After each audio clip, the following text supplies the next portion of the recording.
नमस्कार, आपके साथ मैं हूं सबीना तामंग देशमुख। नंबर 1 चैनल के नंबर 1 शो कच्चा चिट्ठा में आप सभी का बहुत बहुत स्वागत है। और आज कच्चा चिट्ठा में उस हमले की बात होगी जिसका सिग्नल पुतिन को मिल चुका है, लेकिन इसकी पुष्टि कोई नहीं कर पा रहा कि अटैक का ऑर्डर आखिर किसकी तरफ से आएगा। परमाणु बेस पर हमले के बाद पुतिन बहुत कंफ्यूज हैं, वो बदला लेना चाहते हैं, लेकिन फिलहाल वो आज रात का इंतजार कर रहे हैं। ये रिपोर्ट देखेंगे तो आपको मालूम चलेगा कि कौन सी मिसाइल सबसे बड़ी स्ट्राइक कर सकती है।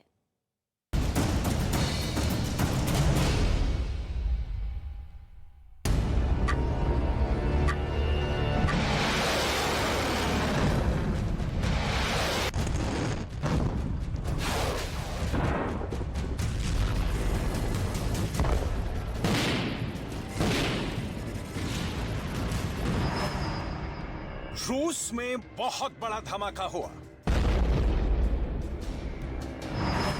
इसके बाद यूक्रेन ने रूस का हेलीकॉप्टर मार गिराया। एक बार फिर देखिए कैसे मार गिराया पुतिन का हेलीकॉप्टर। फिर पुतिन का गुस्सा मिसाइलों के जरिए निकला।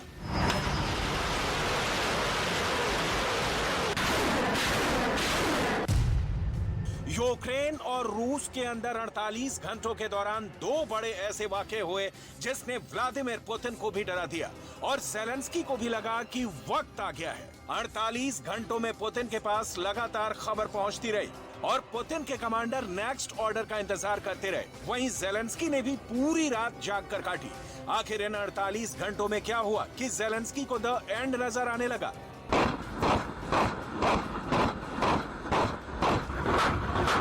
यूक्रेन में चल रहे युद्ध में जब ज़ेलेंस्की का एक एक शहर डरा हुआ है, जब मिसाइलों और रॉकेट की बरसात ने ज़ेलेंस्की को दहशत से भर दिया है, तब रूस में क्या हुआ ये समझना बहुत जरूरी है, क्योंकि रूस में हुए दो हमलों ने इस युद्ध को बहुत ही खतरनाक मोड़ पर लाकर खड़ा किया है।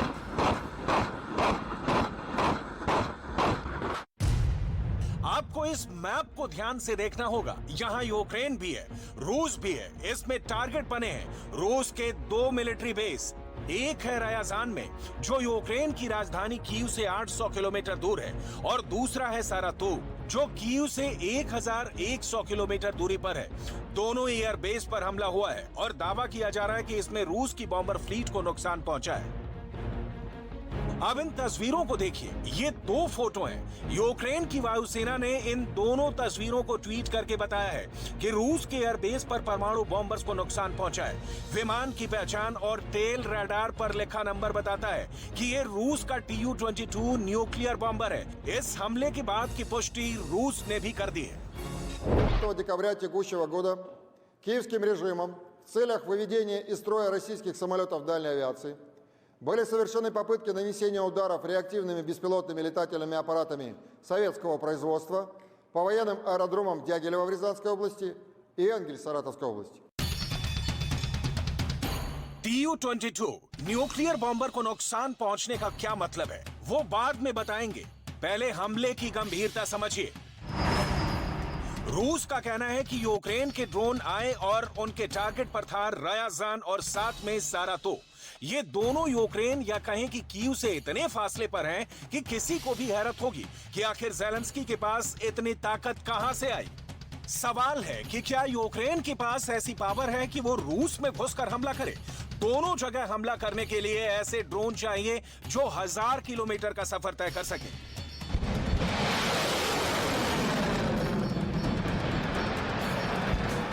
ये दोनों एयरबेस ऐसे हैं जहां रूस ने अपने लॉन्ग रेंज बॉम्बर तैनात किए हुए हैं और यहीं से उड़कर ये यूक्रेन में क्रूज मिसाइल और लंबी दूरी के बमों से हमला करते हैं।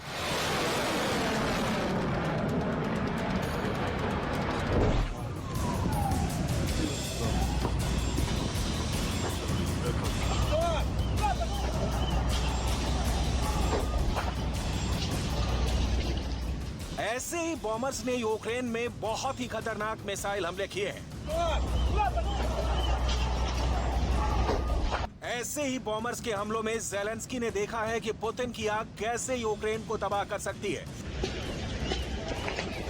10 महीनों के युद्ध में पुतिन का गुस्सा लाशें उगल रहा है। ऐसे ही बॉम्बर ने यूक्रेन के शहर क्रेमेंचुक पर जब हमला किया था, तब शहर के लोगों को लगा था कि पुतिन की आग उन पर बरस रही है। क्रेमेंचुक के मॉल पर पुतिन की एक बड़ी मिसाइल से हमला हुआ था। पूरा शॉपिंग कॉम्प्लेक्स जलकर राख हो गया था। तब यूक्रेन ने दावा किया था कि जिस मिसाइल से हमला हुआ वो रूस की KH-22 मिसाइल थी और ये एक बड़े बॉम्बर के जरिए लॉन्च की गई थी।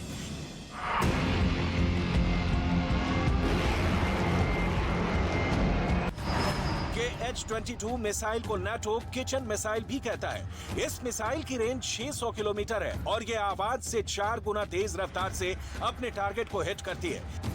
इस मिसाइल के इस्तेमाल होने का मतलब है कि रूस अपने बड़े बॉम्बर जैसे Tu-22M या फिर Tu-95 का इस्तेमाल भी यूक्रेन पर कर रहा है, क्योंकि ये मिसाइल इन दोनों बॉम्बर से लॉन्च की जाती है। रूस की माने तो अब यही बॉम्बर ज़ेलेंस्की के टारगेट पर है और वो ऐसे ही बॉम्बर्स के एयरबेस को उड़ा देना चाहते हैं। И взрыва на российских аэродромах обломков реактивных беспилотников была незначительно повреждена обшивка корпусов 2 самолетов. 3 российских военнослужащих технического состава, находившихся на аэродроме, получили смертельные ранения. Еще 4 военнослужащих, получивших ранения, доставлены в медицинские учреждения, где им оказана вся необходимая медицинская помощь. सवाल है कि क्या ज़ेलेंस्की पुतिन के खुफिया एयरबेस पर बड़े-बड़े हमले करके टेंशन को इस लेवल पर ले जाना चाहते हैं कि अमेरिका को भी एहसास हो जाए कि अगर पुतिन का गुस्सा फूटा तो वो उसे रोकने में नाकाम रहेगा। यूक्रेन जैसी गलती दुनिया में एक खतरनाक जंग की शुरुआत कर सकती है। वैसे रूस ने अपने सभी खतरनाक बॉम्बर नहीं दिखाए। ये ऐसे बॉम्बर हैं जिससे यूरोप तो बहुत अच्छी तरह वाकिफ है, क्योंकि इन बॉम्बर्स को यूरोप पर किसी भी बड़े न्यूक्लियर हमले के लिए ही तैयार किया गया है। इसे देखिए, ये है Tu-160। ये दुनिया का सबसे बड़ा न्यूक्लियर बॉम्बर है जो आवाज से भी तेज गति से उड़ता है। रूस के पास ऐसे 17 से ज्यादा बॉम्बर हैं और अब इनकी तादाद 25 से ज्यादा किए जाने की तैयारी है। 40,000 किलो बम या मिसाइल लेकर उड़ने वाला ये बॉम्बर आसमान में अमेरिका की सबसे बड़ी दहशत माना जाता है। रूस ने विक्ट्री डे परेड पर इस विशाल बॉम्बर को दिखाने की तैयारी की थी, लेकिन मौसम की वजह से फ्लाई पास्ट वाला शो नहीं हो पाया। ये वही बम वर्षक हैं जो रूस के रसारातो और रयाजान में यूक्रेन के टारगेट पर था। ये तेज रफ्तार वाला बहुत ही खतरनाक बॉम्बर माना जाता है। Tu-22 को बहुत कम वक्त में डिप्लॉय किया जा सकता है। ये भी Tu-160 की तरह सुपरसोनिक रफ्तार से उड़ता है और 22,000 किलो बम और मिसाइल लेकर उड़ सकता है। ये सभी बॉम्बर रूस की बहुत ही खतरनाक न्यूक्लियर फोर्स का खास हिस्सा माने जाते हैं। इन बॉम्बर्स के डिप्लॉयमेंट की कुछ सैटेलाइट तस्वीरें हमको मिली हैं और इससे आप समझ सकते हैं कि यूक्रेन के करीब पुतिन ने कितनी बड़ी फोर्स तैनात की हुई है। इन तस्वीरों को देखकर यूरोप भी बहुत ज्यादा तनाव में आ गया है। रूस का दावा है कि इन एयरबेस पर अटैक करके रूस की लॉन्ग रेंज वाली फोर्स के खिलाफ साजिश रची गई है। देखा जाए तो पुतिन को इसके पीछे ना सिर्फ ज़ेलेंस्की बल्कि नाटो के हाथ होने का भी पूरा शक होगा। यही वजह है कि पुतिन ने वक्त ना गंवाते हुए यूक्रेन पर एक बड़ा हमला करने का ऑर्डर फौरन जारी कर दिया और फिर देखिए क्या हुआ। पहली मिसाइल, दूसरी मिसाइल, तीसरी मिसाइल, ऐसे ही कई हमले लगातार किए गए जिनके टारगेट पर यूक्रेन के कई शहर थे, वहां के कई ठिकाने थे।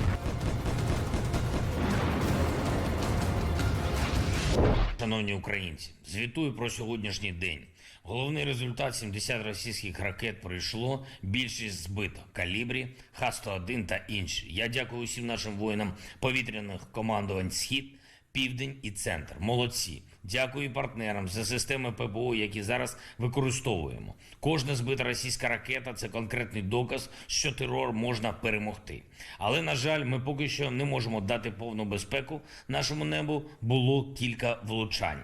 На жаль, є жертви. Станом на цей час у переліку загиблих за цю добу від російських ударів 4. Мої співчуття рідним та близьким.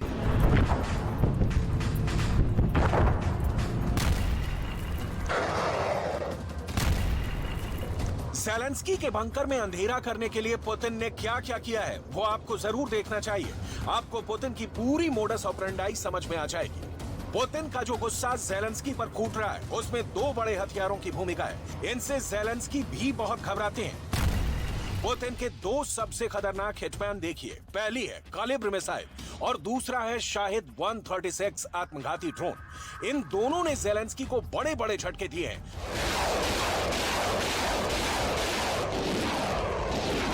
दोनों हथियार 10 अक्टूबर के बाद से ही लगातार यूक्रेन में हमले कर रहे हैं और खेरसॉन हारने के बाद पुतिन ने इनके हमले और बढ़ा दिए हैं।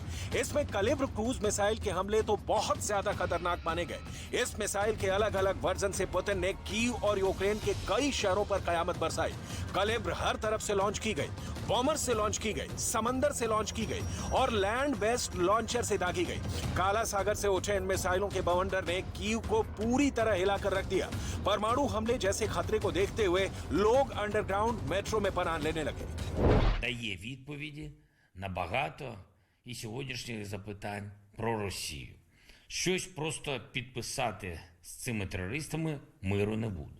Щось просто погодити з ними точно порушить. Віддати Росії хоча б щось з елементів безпеки інших означає нову війну.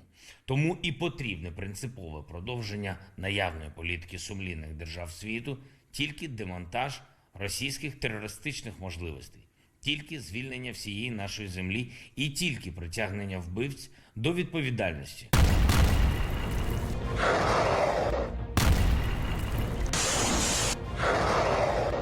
पिछले 24 घंटे में इनके हमले तो और तेज हो चुके हैं। कलिब्र मिसाइल लॉन्च किए जाने का वीडियो भी देख लीजिए, जब काला सागर में पुतिन की नेवी ने लगातार मिसाइलें दागी। पहली मिसाइल, दूसरी मिसाइल, तीसरी मिसाइल, ऐसे ही कई हमले लगातार किए गए।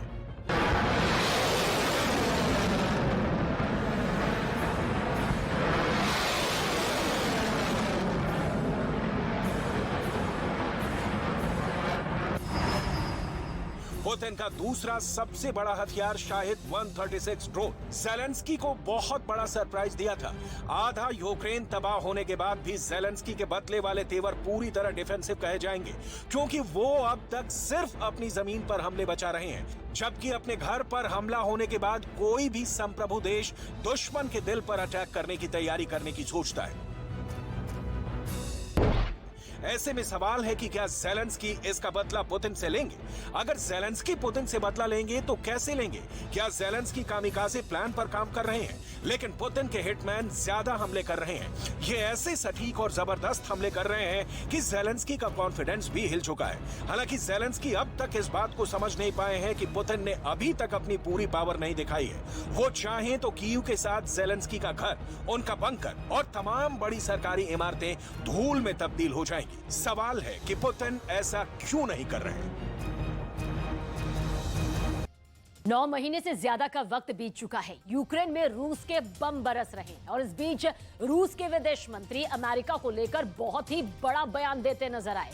ये बयान परमाणु युद्ध की आशंका को बढ़ाने वाली है। अमेरिका और नेटो के नाम क्या है रूस का परमाणु युद्ध वाला पैगाम? इस स्पेशल रिपोर्ट के जरिए गौर से देखिए।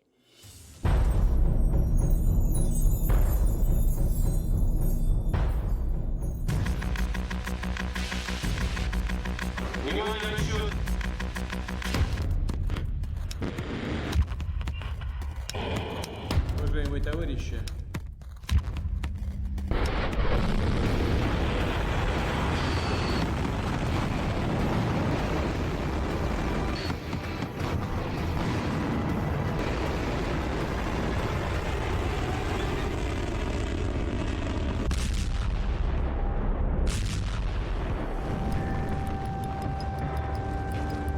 ज़ेलेंस्की के घर में ऐसे ही एयर अटैक के सायरन बज रहे हैं। सायरन बजते ही ठंड में सिहरते लोगों में खौफ की सिहरन समा जाती है।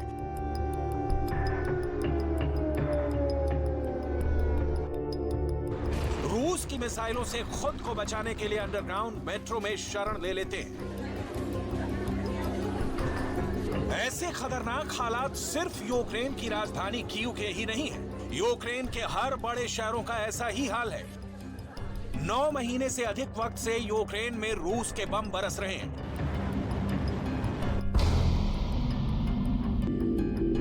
इस बीच रूस के विदेश मंत्री ने अमेरिका को लेकर बहुत ही बड़ा बयान दिया है। ये बयान परमाणु युद्ध की आशंकाओं को बढ़ाने वाले हैं। सबसे पहले रूस के विदेश मंत्री सर्गेई लावरोव का वो बयान सुन लीजिए। В условиях усилий Запада по сдерживанию России серьезную угрозу представляет линия США и НАТО в целом на фактическую военную конфронтацию с нашей страной. Очевидно, что это чревато прямым столкновением ядерных держав с катастрофическими последствиями. В соответствии с заявлением 5 держав о недопустимости ядерной войны необходимо предотвращать любой вооруженный конфликт между странами, обладающими ядерным оружием.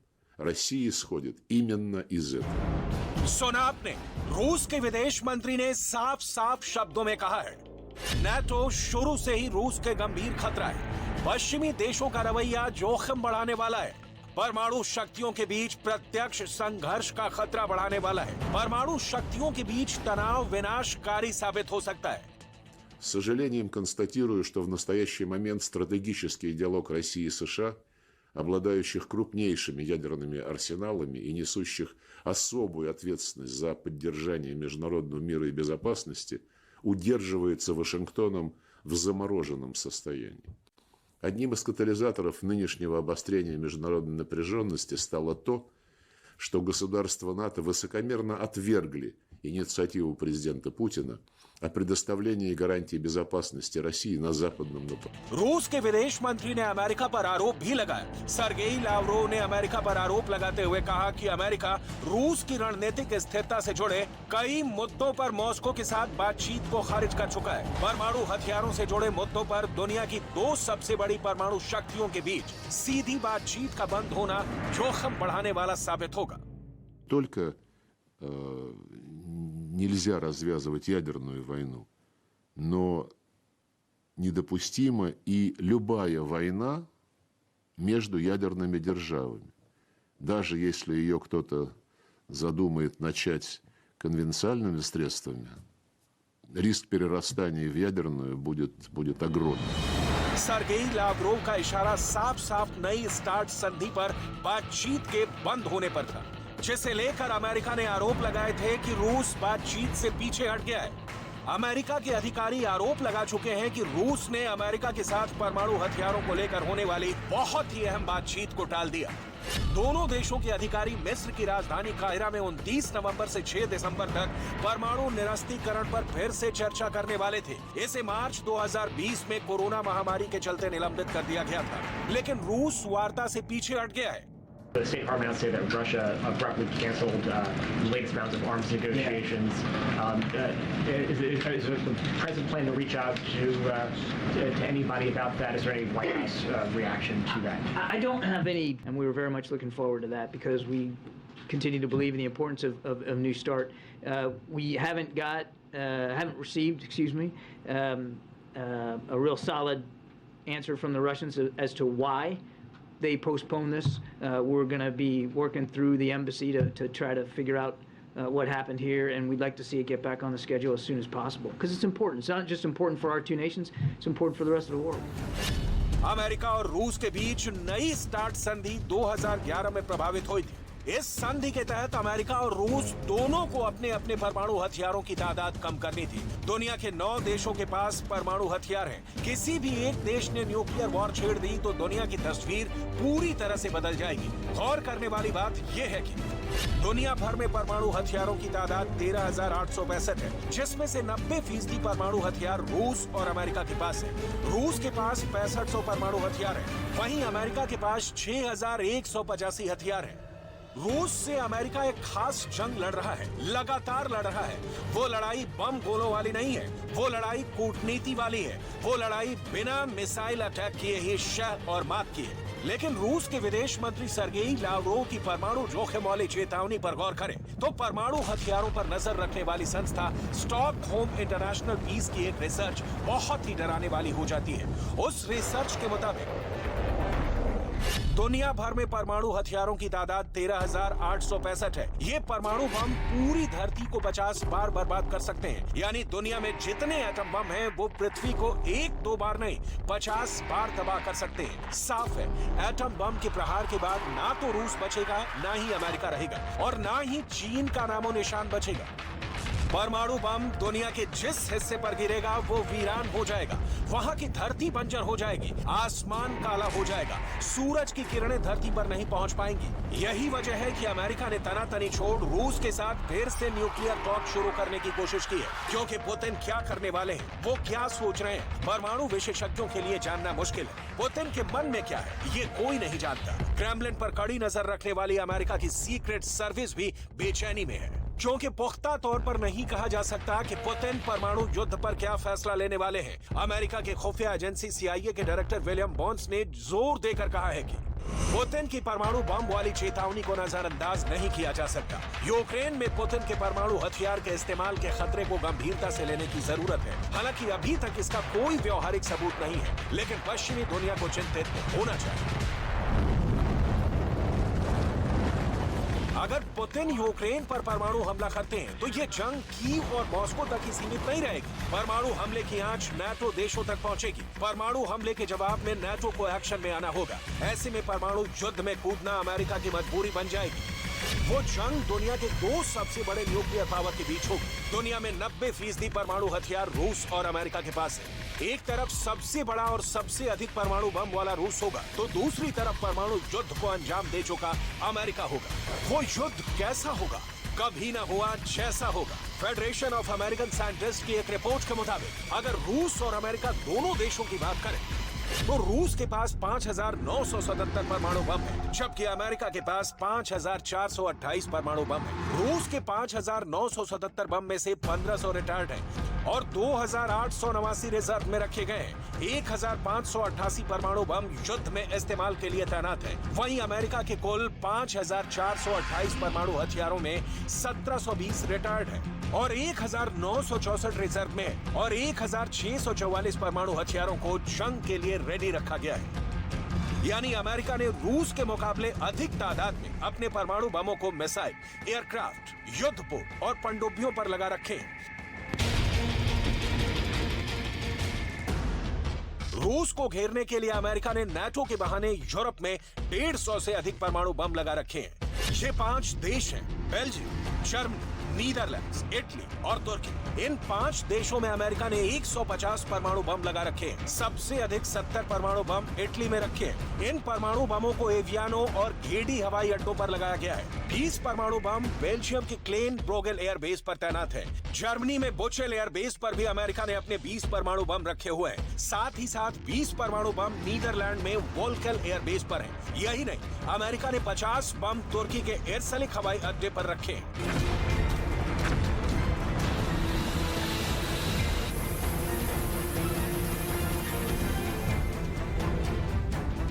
रूस और नाटो देशों की सामरिक शक्ति की कोई तुलना नहीं है। नाटो में 30 ताकतवर देश शामिल हैं, वहीं उनके मुकाबले रूस अकेला है। इसलिए रूस की अपनी सुरक्षा को लेकर चिंताएं हैं, क्योंकि नाटो रूस की सीमा के नजदीक अपनी सेनाओं की तैनाती बढ़ा रहा है।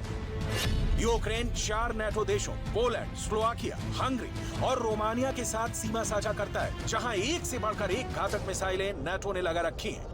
इसके अलावा अमेरिका ने रूस के पड़ोसी और नाटो देशों में मिसाइल सिस्टम लगाए हैं। रूस के लिए सबसे बड़ी चिंता यह है कि इनमें से ज्यादातर देश ऐसे हैं जो पहले सोवियत यूनियन का हिस्सा थे और अब नाटो में शामिल हैं। वहां नाटो की सैन्य तैनाती बढ़ाने से रूस खुद को असुरक्षित महसूस कर रहा है। खासकर पश्चिमी यूरोप में नाटो के विस्तार को रूस खुद के लिए खतरा मानता है।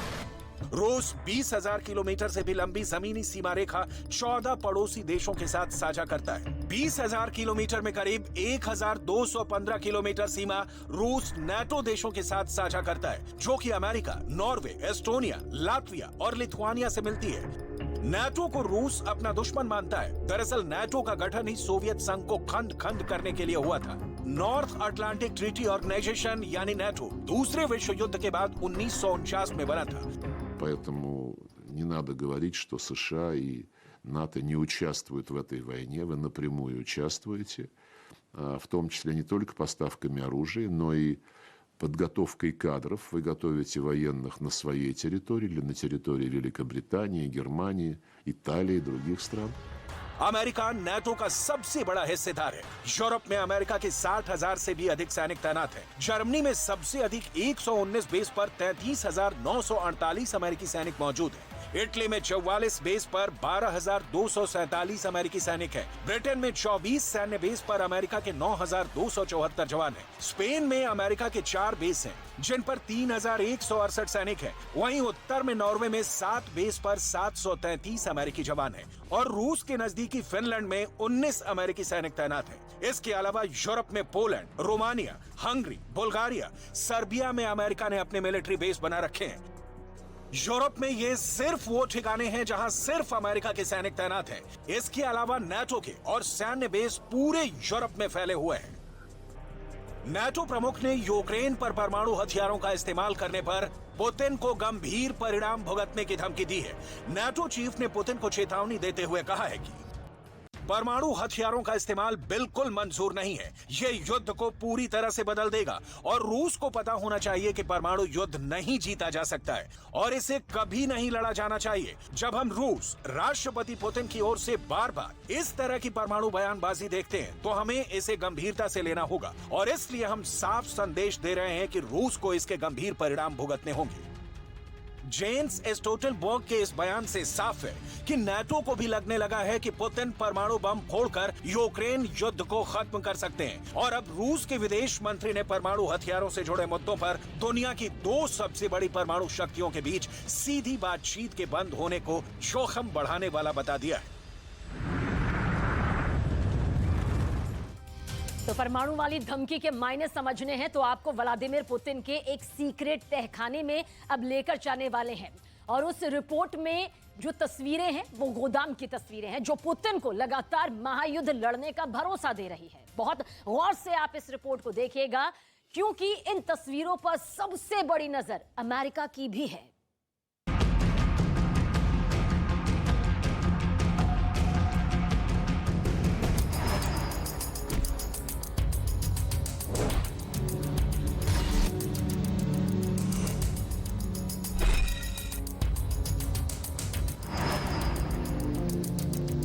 पुतिन का तहखाना,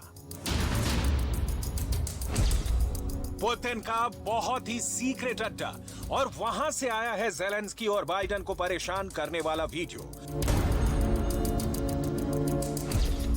ये है कैब 500। ये रूस का लेजर गाइडेड बम है।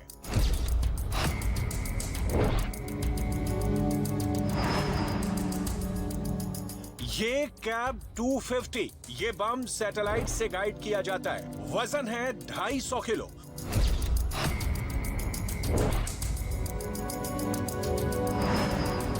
और ये बम देखिए, ये कैब 500 का टीवी कमांड गाइडेंस वाला बम है।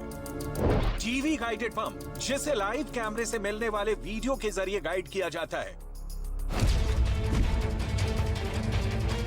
पुतिन ने अपने हथियार फैक्ट्री की नुमाइश शुरू कर दी है। पुतिन दुनिया को बता रहे हैं कि उनके पास मिसाइल और बम की कोई कमी नहीं है। यहाँ पुतिन ने दिमित्री मेदवेदेव को भेजा जो रूस के राष्ट्रपति भी रह चुके हैं और अब पुतिन के सबसे खास लोगों में माने जाते हैं। पुतिन के इस बहुत ही भरोसेमंद लीडर को यूक्रेन वाली स्ट्रेटेजी का बहुत अहम हिस्सा कहा जाता है। मेदवेदेव रूस की हर हथियार फैक्ट्री का जायजा ले रहे हैं और दावा किया कि रूस के हथियारों का स्टॉक कमजोर पड़ने वाला नहीं है। इससे पहले पुतिन ने जो जो मांगा उन्हें मिला है।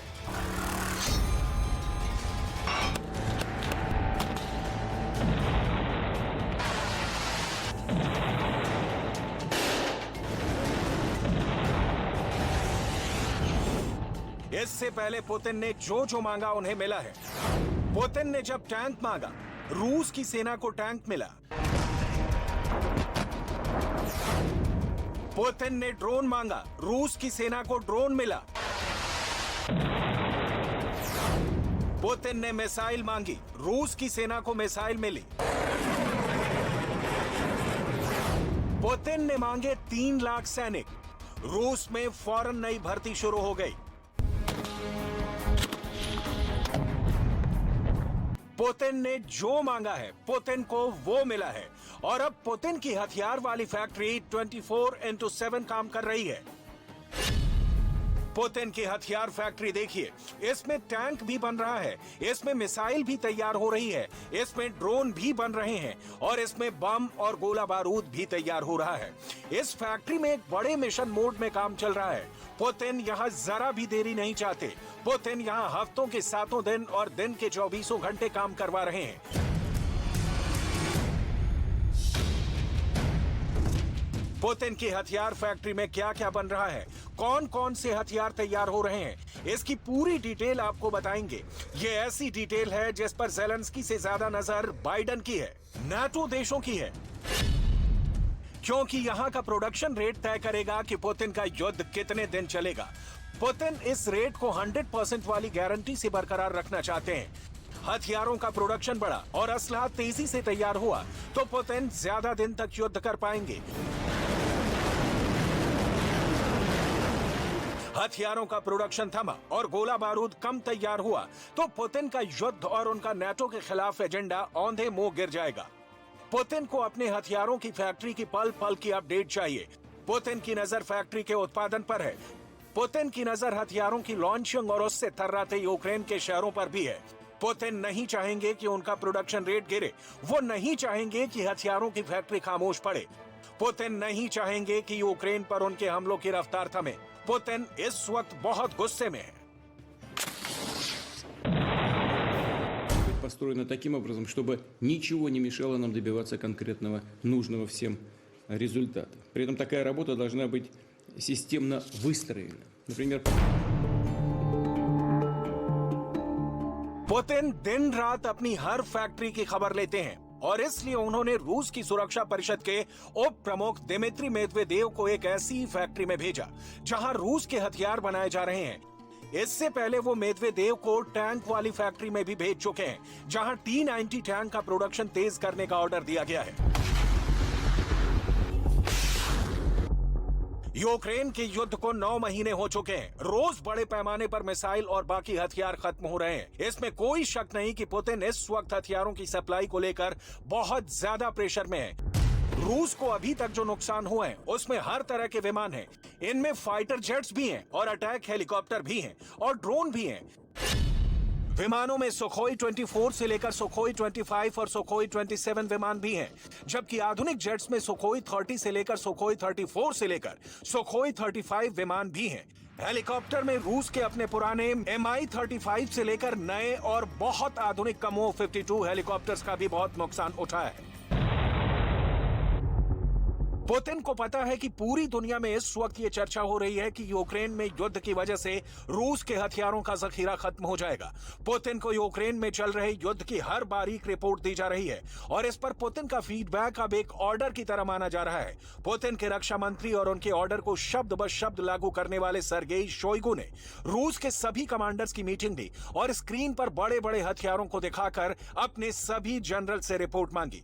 रूस से इस वक्त यूक्रेन को सप्लाई किए जा रहे हथियारों को लेकर भी बहुत फिक्र में है और वो इस मीटिंग में साफ नजर आई।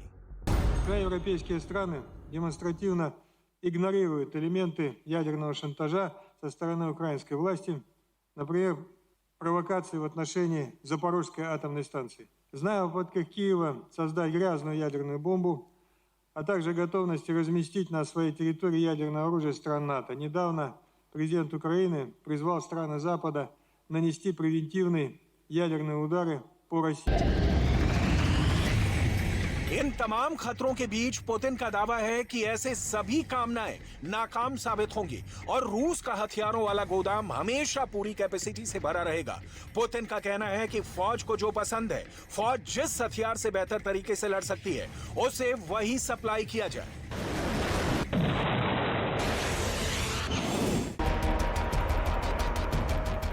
यूक्रेन युद्ध में ज़ेलेंस्की नए नए हथियार दिखा रहे हैं और पुतिन उन आधुनिक वेपन सिस्टम को बहुत ही तैयारी के साथ खत्म भी करते जा रहे हैं। इसमें कोई दो राय नहीं कि ज़ेलेंस्की के लॉन्ग रेंज वाले हथियारों ने रूस को बहुत ज्यादा नुकसान पहुंचाया है। रूस का रक्षा मंत्रालय ऐसे ऑपरेशन के वीडियो भी जारी कर रहा है जिसमें यूक्रेन के लंबे दूरी के हथियारों को तबाह किया गया है। इन ऑपरेशंस में रूस ने सुखोई 25 फाइटर जेट के साथ कमो 52 भी इस्तेमाल किए, जिनकी हवाई बमबारी में ज़ेलेंस्की के कई अड्डे उड़ गए। साथ में मल्टी बैरल रॉकेट लॉन्चर से भी बारूद की बारिश की जा रही है। इन हथियारों से ऐसे अड्डों को टारगेट किया जा रहा है जहां पर ज़ेलेंस्की के लॉन्ग रेंज वाले वेपन सिस्टम रखे गए हैं। पुतिन के सामने चैलेंज ये भी है कि वो अपने हथियारों की क्वालिटी से समझौता ना करें।